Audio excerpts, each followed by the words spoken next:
So here we are in the dog run. And you can see the stackable block.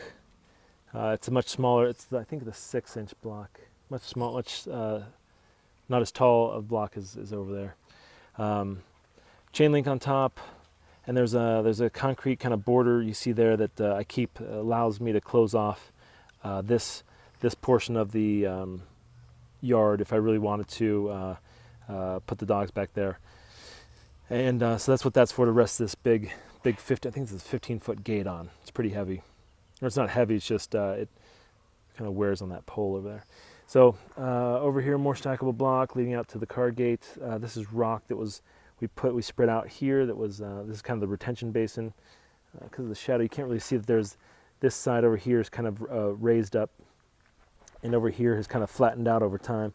And so this area comes from this hill here and drains, and doesn't exactly go into the retention pond like it should. So this needs to be kind of fixed. It's been going.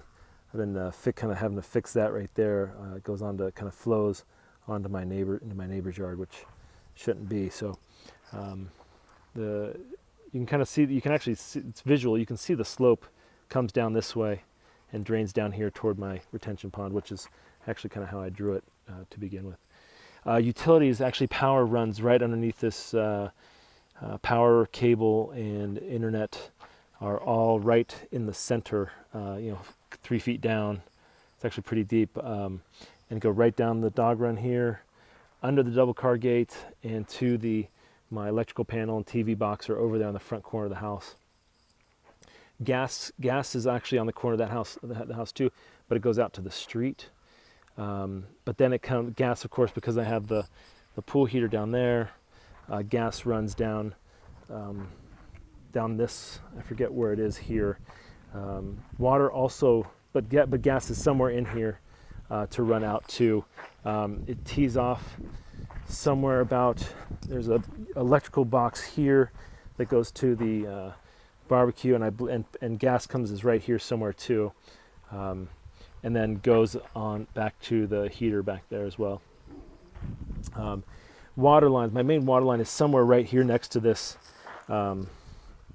post.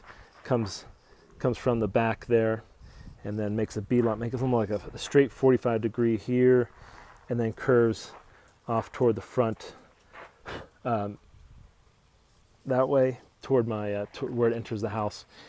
Somewhere right in here, there's a trench that you can see. We had my sprinklers in for the grass and the main water line too. So the grass has 2 stations. One side here, one station goes down this side, and one station is for this side.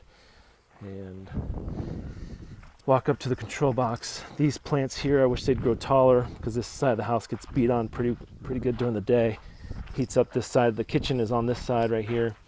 And that's my, right inside that window is my kitchen table, which we kind of look out at that view, which is not too bad. And so this is actually a station, and then the 4-station yard box. Again, 2 are for the grass, 3rd one for the front, and then the 4th one was put in for these shrubs here. So let's see. So then right inside here, of course, inside my garage, is my Orbit. Orbit control box. It's a 6-station controller. There's actually one in the back. There's another Orbit in the backyard to water the fruit trees, and I think that all the fruit trees are on one station.